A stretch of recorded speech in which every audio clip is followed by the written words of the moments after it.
오늘 우리가 깊게 들여다볼 회사는 바로 레드와이어입니다. 우주 인프라의 거인이 될 것인가, 아니면 너무 높은 꿈을 꾸다 추락하고 말 것인가. 엄청난 잠재력만큼이나 아슬아슬한 위험을 안고 있는 회사죠. 자, 한번 시작해 볼까요?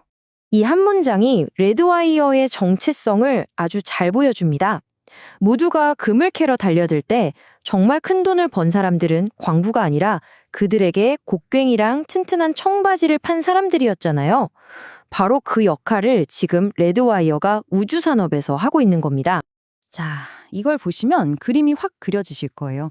스페이스X나 로켓랩 같은 회사는 사람이나 화물을 우주로 실어 나르는 말하자면 트럭 운전사 같은 역할이에요. 반면에 레드와이어는 목적지에 도착한 다음에 필요한 모든 것, 전기나 통신, 각종 구조물 같은 핵심 인프라를 까는 설비 업체인 거죠. 출발선부터가 완전히 다른 겁니다. 그럼 레드와이어는 도대체 어떻게 이 우주 인프라의 거인이 되려고 하는 걸까요? 그들만의 아주 독특한 전략, 그 청사진을 한번 들여다보겠습니다. 우주산업에서는요, 다른 무엇보다 중요한 게 딱 하나 있습니다. 바로 비행유산. 이게 뭐냐면 컴퓨터 시뮬레이션 수천 번 돌리는 것보다 실제 우주에서 단 한 번이라도 제대로 작동했다는 그 경험치가 훨씬 더 중요하다는 뜻이에요. 왜냐? 우주에서는 작은 실패 하나가 수천억 원짜리 프로젝트 전체를 날려버릴 수도 있으니까요. 신뢰가 전부인 거죠. 레드와이어의 전략은 진짜 영리했어요. 처음부터 모든 걸 직접 개발하는 대신 이미 수십 년 동안 우주에서 실력을 입증한 알짜배기 전문 회사들을 그냥 사들인 겁니다. 이걸 롤업 전략이라고 하는데요. 에드콜, DS, 메이드 인 스페이스 이런 회사들을 인수하면서 수십 년간 쌓인 경험과 신뢰, 즉 비행 유산을 돈으로 한 번에 사온 셈이죠. 이렇게 인수한 여러 기술 중에서도 레드와이어를 정말 특별하게 만드는 핵심 무기가 하나 있습니다. 다른 경쟁사들이 감히 넘보지 못하는 기술적 해자 역할을 하는 건데요. 그게 바로 이 ROS, 펼쳐지는 태양광 패널 기술입니다. 기존의 태양광 패널은요, 꼭 무거운 병풍처럼 생긴 판때기를 여러 개의 경첩으로 연결해서 접었다 폈다 하는 방식이었어요. 당연히 무겁고 고장날 부분도 많았죠. 근데 레드와이어의 ROS는 완전히 다릅니다. 돌돌 말려 있다가 마치 줄자처럼 스스로 촥 하고 펼쳐져요. 훨씬 가볍고 단순하고 고장 위험도 극적으로 줄인 거죠. 이 4배라는 숫자가 정말 중요합니다. 부피가 4분의 1로 줄어든다는 건 로켓에 실을 때 차지하는 공간이 그만큼 작아진다는 뜻이거든요. 아시겠지만 로켓의 내부는 1cm, 1g이 다 돈입니다. 이건 곧 수백만 달러의 발사 비용을 아낄 수 있다는 얘기고 엄청난 경쟁력이 되는 거죠. 물론 경쟁 기술도 있습니다. 노스롭 그루먼의 메가플렉스가 대표적인데요. 하지만 여기서 진짜 중요한 건 어디에 쓰이냐는 겁니다. 메가플렉스가 개별 탐사선 같은 단발성 임무에 주로 쓰이는 반면에 ROSA는 국제우주정거장이나 앞으로 지어질 달 궤도정거장, 게이트웨이처럼 미래 우주시대의 핵심 인프라 시장을 사실상 표준처럼 장악해가고 있다는 거죠. 바로 여기서 린디 효과라는 게 나타납니다. 뭐냐면 한번 검증돼서 계속 쓰이는 기술은 앞으로도 계속 쓰일 가능성이 높아진다는 거예요.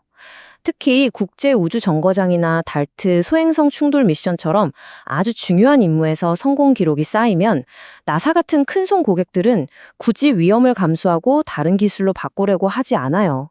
사실상 시장을 잠가버리는 효과가 생기는 겁니다. 자, 그런데요. 지금까지는 정말 장밋빛 미래만 이야기했죠. 이제부터는 동전의 뒷면을 볼 시간입니다. 이 화려한 기술 뒤에 숨겨진 말 그대로 기초의 균열, 아주 심각한 재무적 리스크를 파헤쳐 보겠습니다. 투자의 현인 워런 버핏이 남긴 유명한 말이죠. 여기서 레버리지는 바로 빚을 의미합니다. 똑똑한 사람도 빚 때문에 망할 수 있다는 경고인데 레드와이어의 재무 상태를 보면 이 말이 딱 떠오릅니다. 이 숫자를 한번 보세요. 15에서 18%. 와, 이건 그냥 높은 수준이 아니라 거의 정크본드 수준의 살인적인 이자율입니다. 회사가 아무리 돈을 잘 벌어도 이 어마어마한 이자를 감당하느라 현금이 다 말라버릴 수 있다는 뜻이에요. 엄청난 압박이죠. 경영진은 투자자들한테 조정이비다이라는 지표를 보여주면서 우리 회사는 흑자라고 이야기합니다. 이건 이자나 세금 같은 걸 빼고 순수하게 영업으로 번 돈을 보여주는 건데요. 문제는 정식 회계 기준인 갭으로 모든 비용을 다 계산하면 무려 4,120만 달러 적자라는 겁니다. 회사가 보여주고 싶은 숫자랑 실제 현실 사이에 이렇게 큰 차이가 있는 거죠. 그래서 레드와이어가 마주할 수 있는 최악의 시나리오는 크게 세 가지로 요약됩니다. 첫째, 지금의 고금리 부채가 현금을 다 빨아들여서 회사가 말라 죽는 경우. 둘째, 믿었던 로싸 기술이 아주 중요한 임무에서 실패해서 신뢰가 한순간에 무너지는 경우. 그리고 셋째, 최대 고객인 나사의 예산이 깎여서 일감이 끊기는 경우. 이 중 하나라도 터지면 회사는 정말 위험해질 수 있습니다. 하지만 레드와이어에게는 이 모든 리스크를 한 방에 뒤집을 수 있는 진짜 와일드카드가 하나 있습니다. 바로 우주 공간에서 신약을 개발하고 생산하겠다는 가장 미래지향적이면서도 야심찬 계획입니다. 이게 무슨 공상과학 영화 같은 소리냐 싶으시죠? 그런데 중력이 거의 없는 우주 환경에서는 지구에서는 만들기 힘든 아주 순도 높은 단백질 결정을 만들 수 있다고 해요. 이게 신약 개발의 성공률을 획기적으로 높여줄 수 있다는 겁니다. 여기서 정말 중요한 건 비즈니스 모델의 변화입니다. 과거에는 제약회사의 실험을 대신 해주고 그냥 수수료만 받는 일종의 용역업체였다면 이제는 달라요. 신약 개발에 성공하면 미래에 그 약이 팔릴 때마다 매출의 일부를 로열티로 받는 공동 파트너가 된 겁니다. 만약 여기서 블록버스터 신약이 하나 터진다? 그 잠재적 수익은 상상을 초월하겠죠. 자, 이제 슬슬 정리를 해볼 시간입니다. 찬란한 약속과 아슬아슬한 위험.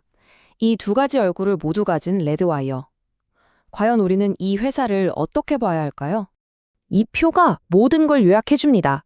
한쪽에는 ROSA라는 누구도 넘볼 수 없는 기술력과 스페이스 MD의 엄청난 잠재력이라는 약속이 있습니다. 하지만 다른 한쪽에는 회사의 발목을 잡는 살인적인 부채와 계속된 인수합병으로 인한 리스크라는 위험이 있죠. 레드와이어는 지금 이 둘 사이에서 정말 아슬아슬한 줄타기를 하고 있는 겁니다. 결국 레드와이어의 이야기는 우리에게 이런 근본적인 질문을 던집니다. 미래를 선점하기 위한 위대한 혁신은 현재의 모든 것을 담보로 하는 이처럼 위험천만한 도박을 반드시 동반해야만 하는 걸까요? 여러분의 생각은 어떠신가요?